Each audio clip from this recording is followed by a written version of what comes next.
క్రీస్తునందు ప్రియ సోదరీ సోదరులారా, బావున్నారా? కొంచెం ఆలోచించండి.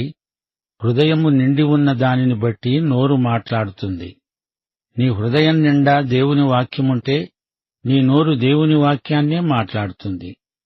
నీ మాటలు విత్తనాల వంటివి. నీవు ఏది విత్తితే అదే పంట కోస్తావు.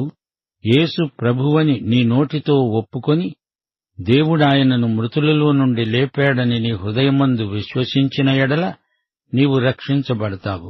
నీ హృదయం యేసు పునరుత్థానంతో పునరుత్థాన జీవంతో నిండి ఉంటే, నీ నోరు ప్రభువును ప్రకటిస్తే, అప్పుడు అద్భుతాలే అద్భుతాలు నీ మాట ప్రకారం జరుగుతుంది.